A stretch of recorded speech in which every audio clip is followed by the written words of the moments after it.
As a responsible person with growing concerns for your privacy and personal liberty, you want to know where we're headed and what you can do about it. We ask the experts what you need to do to take prudent and responsible action to safeguard your family's wealth and well-being, and what basic first steps will help you to be aware and prepared. ReluctantPreppers.com. What would it look like in a precarious, high-risk situation prior to a collapse militarily on a global basis? And are there things that we're seeing, signs of the times going on, whether it's from ISIS or nuclear Iran or North Korea ICBM tests or militarization of police? What do you consider to be the key destabilizing or high-risk areas militarily right now? Well, I don't know if this is key, but I think it's very, very indicative of how far gone the military is. How about if you have a military that says, you know what, we're going to send women into combat? How about a military that says we're going to have transvestites in the military? How about that? For starters, I think the key with regards to the American military is that, first of all, it has been utterly purged of real men who were loyal to the service oath to preserve, protect, and defend the Constitution from all enemies, foreign and domestic. They've gotten rid of all of those guys long since. What's left from field grade all the way up? I mean, the flag officer thing has been a complete loss for decades and decades. But now you can even say from the rank of major all the way up, all the field grade officers too. They've purged anyone out of there who has any interest in personal integrity, loyalty to the Constitution, or thinking that their service oath means anything. Those guys are all gone. And so now this business of saying we're going to have women in combat, we're going to have women SEALs, we're going to have females go through the BUDS program, you're out of your mind. This is so detached from reality. I mean, just a minuscule fraction of men can get through the BUDS program, BUDS training to be a Navy SEAL. There is not, and nor has there ever been a female alive who could perform physically on that level. It's utterly irrational. It is completely detached from reality. It's just us saying, well, women can do anything men can do. Women are just as strong as men. No, they aren't. You're insane.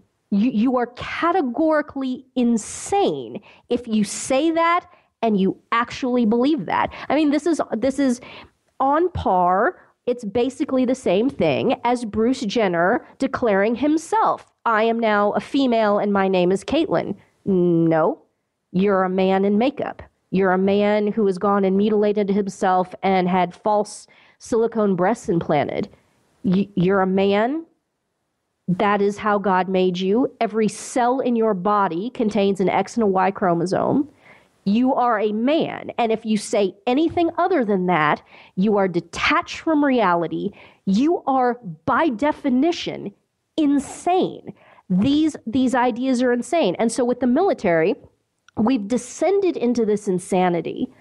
They have no interest, clearly, in winning any wars. They are, we see this now. We have this proof text now of Putin, moving into the Syrian theater and the Middle Eastern theater and just kicking ass all over the place. Well, of course he is. Who are you fighting? You're fighting a bunch of inbred, mentally retarded, ragtag, quote unquote, militia, disorganized, unorganized, ragtag, mentally retarded militia. Do you not think that there's something wrong that the United States military, which is still on paper the most technologically powerful and powerful by size military on the face of the earth and that has ever existed?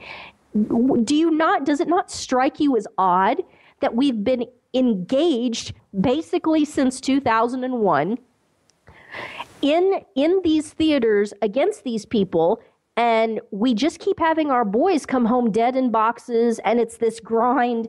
And let's be honest, we're getting our asses kicked. Why is that? It's because we're not actually fighting to win. There's no engagement. There's no engagement or interest with victory in any way. It's just all this psychopathic political wrangling and, let's face it, also feeding the military-industrial complex. It's all completely psychopathic. There's no interest in victory at all. And so morale is just as low as I suppose it could possibly go. Why are so many of our boys coming home and committing suicide? You know why? Because they are put into these theaters and they are made to interact with and told that they are allied with men who they see having sex with each other, men who they see raping little boys. And then the American soldiers are explicitly told, you are forbidden from stopping them from raping the little boys. You're forbidden from saying anything about this. Do you know what that does to the human mind? These people then, these men and sometimes women, come home and they have been exposed to things and they have been told that they are allied with a culture that is so thoroughly evil that they then descend themselves into depression and then eventually suicide. They are so scandalized and so despairing after having been in the United States military and being in the Middle East and being told to do these things, don't win, and we're here to support this boy raping culture, this satanic culture. Yeah, those are your allies. I mean, of course, they come home and they have a high suicide rate. So morale is lower than I think it's probably ever been. It's ever been in the United States military. And I don't know, I'd have to be pretty hard-pressed to think of an historical analog to that where men were made to go and fight in almost a suicidal way. We want to build up the people who have expressly state on a daily basis that they want to then come overthrow our country, kill all of us, and rape all of our women and children. This is who we're fighting for. This suicidal psychopathy. I think that's a pretty good indicator too, that you're at the end of your tether with regards to military capability. Now, you also mentioned in there about those who were really interested in upholding the Constitution and their true mission of the soldier servant being purged out. If we could turn our attention to constitutionality in the political realm, is there any branch of the federal government left that is upholding the Constitution? Clearly not. Obviously not. Can you expound on examples specifically from each branch, from the executive on, of where it's clearly abandoned upholding the Constitution?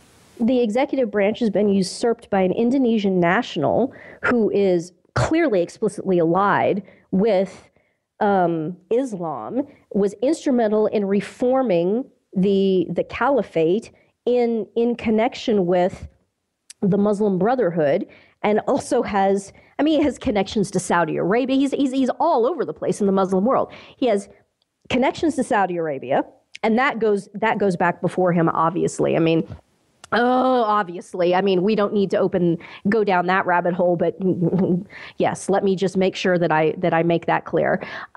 He has connections to Pakistan. He has connections to Iran. The summer of 2009, I knew exactly what they were going to do, that they were looking to reform the caliphate when there was that people's revolution in I believe it was July of 2009.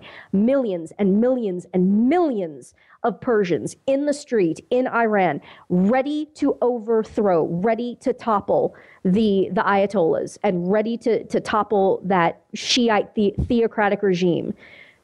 And all they needed was one word of support from Washington, D.C., and nothing. And so it all fell apart, and the Ayatollahs then became more powerful than ever. I mean, it was obvious what was going to happen.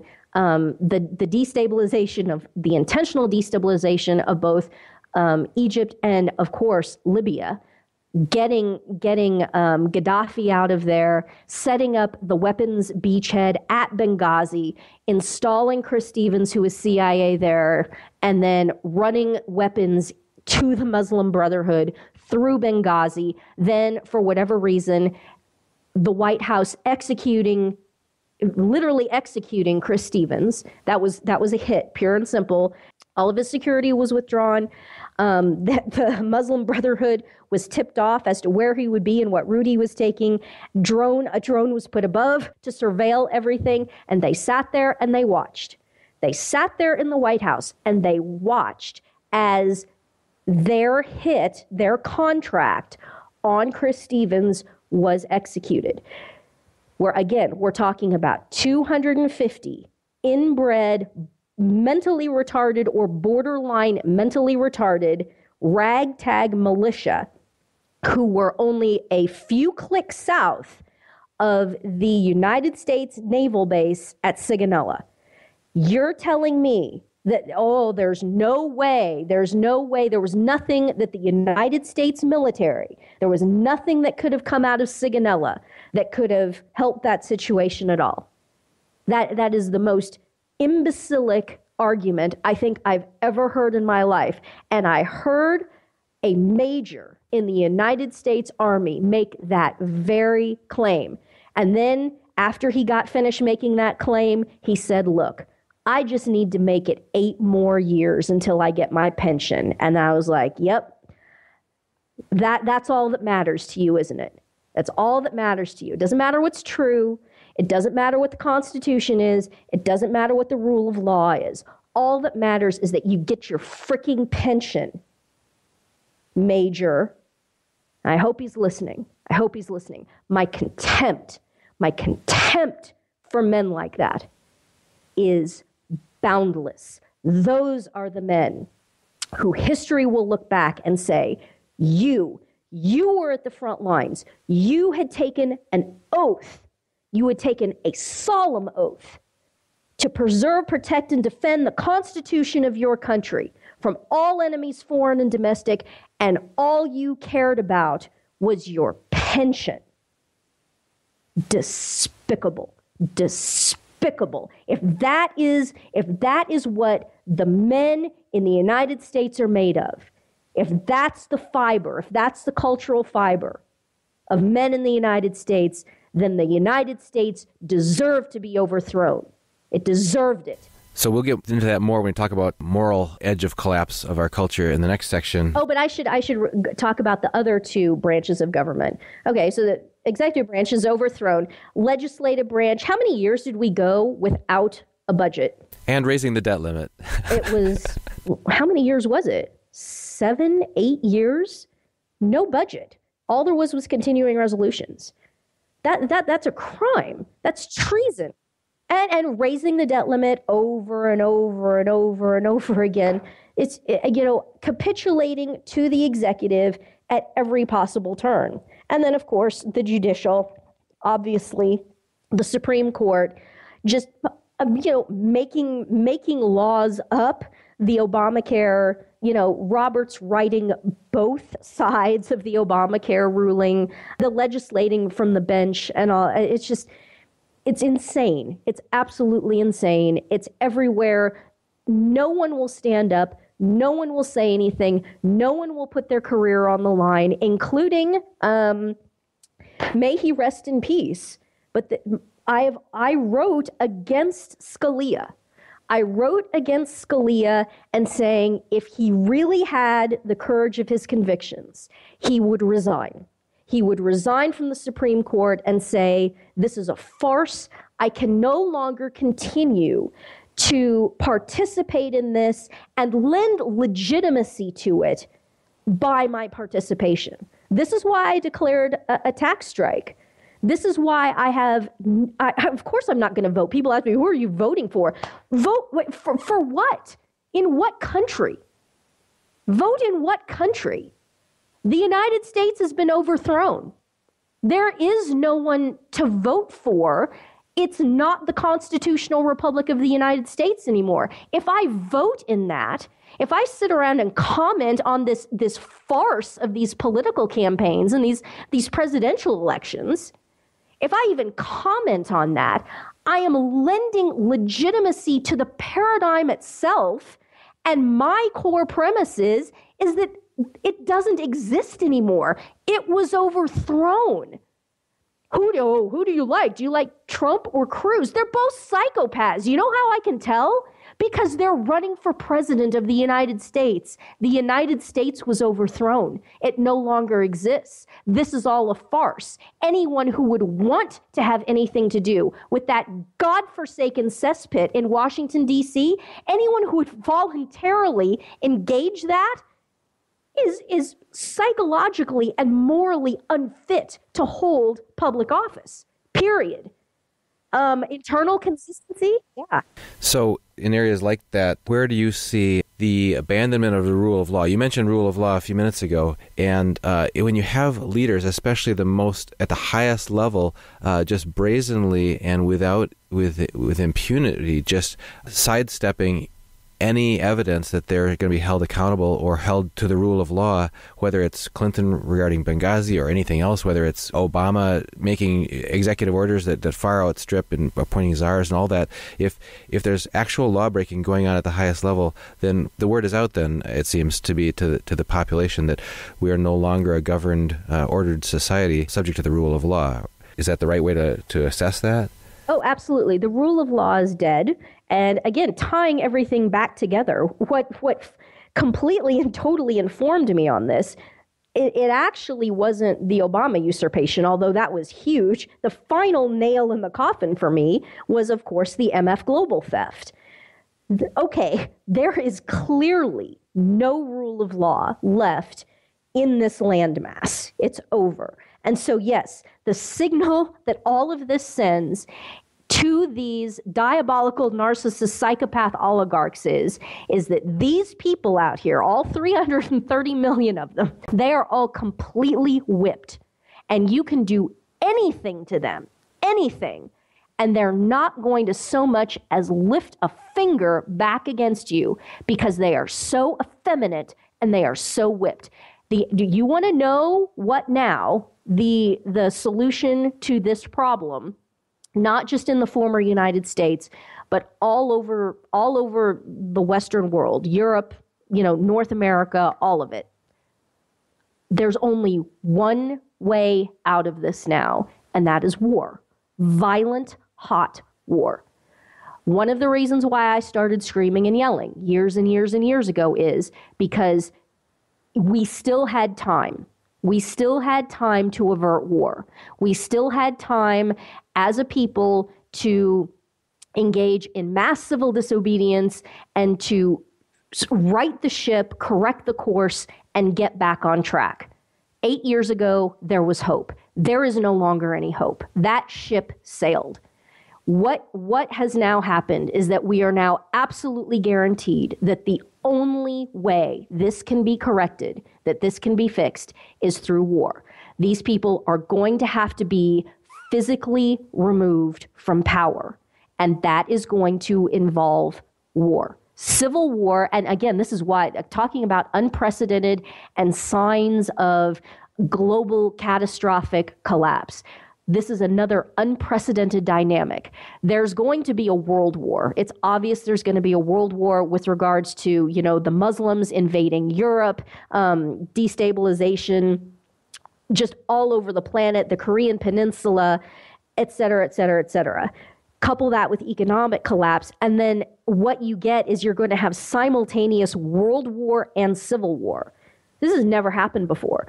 In the United States, in the first Civil War, it was actually relatively simple because there was the Mason-Dixon line. There was a physical line that you could look at on a map and say, okay, north of here, you're on one side, south of here, you're on the other. That's not what this is going to be. Every urban center of any size is going to be its own discrete theater all over the world. every city is going to be a theater of not just civil war, but then also at the same time, there's going to be world war of region against, I mean, I don't even know if you can call it nation states anymore, of just region against region. The Muslims invading Europe, Russia moving against, whoever Russia is interested in invading, be it Eastern Europe, be it Russia moving down back into the Middle East. China, where are they going to go? Do they want to invade Japan? What are their plans? What do they intend to do? And so with the economic collapse, you have simultaneous world civil war and world nation state or regional war. It's completely unprecedented. And you can just see it unfolding in slow motion in front of us day by day. Oh, here comes the next step. Here comes the next step. Here comes the next step. And in the face of that, you're pointing out that we have a population that has been conditioned and trained and miseducated through political correctness and other forces to be so averse to engaging, to fighting the good fight, to standing up for themselves, for their children, even for their unborn children, that there's not the demonstration, that there's the fiber and the courage, the fortitude to stand up in an organized way or with a cultural strength of tradition or whatever, because we've been so lulled into dependency, servitude, and the culture of nice that people, and just distracted, as you mentioned, you were criticizing military officers too distracted by their pensions, but aren't we all subject to that same temptation, is to be so subject to our accommodation to comfort, convenience, and all the fruits of the 747, as you put it earlier, that the culture of the rugged individuals. The man. I mean, make it even simpler than that. The man. There are no more men.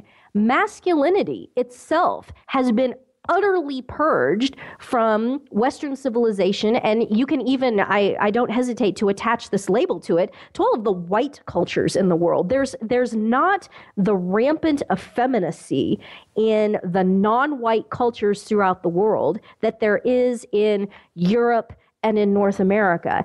Especially in Europe and North America, all masculinity has been purged. Never before in history have men been so flaccid and even suicidal.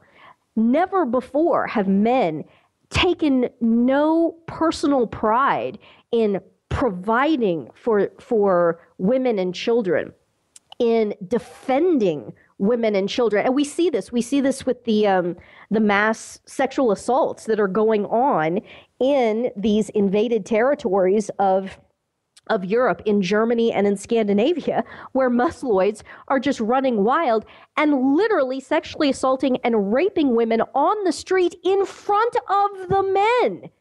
In front of the men. And the men stand there and watch. They cannot even defend their own women. They cower in fear. Never before in human history do we have a population of, if you put Europe and North America together, you're talking about in excess of 1 billion people. Never before in human history have we seen a population so large, so utterly purged of masculinity or any desire to defend itself or perpetuate itself. The entire mindset is suicidal. These people, these white cultures in Europe and North America, they can't even be bothered to reproduce. They are so self-loathing and so narcissistic and so self-absorbed. All they care about is their own personal decadence and material surroundings, to the point where they can't even be bothered to reproduce because, well, that children cost money.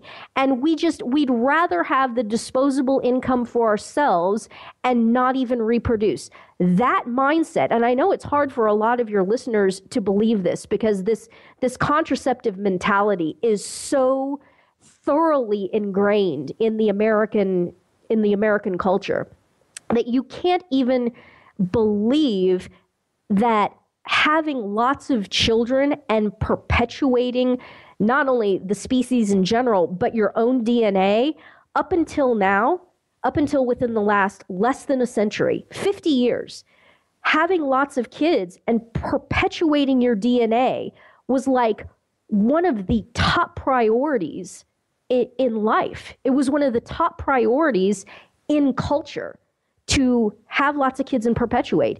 And that's completely lost. We just don't even have any interest in that anymore. Can't be bothered.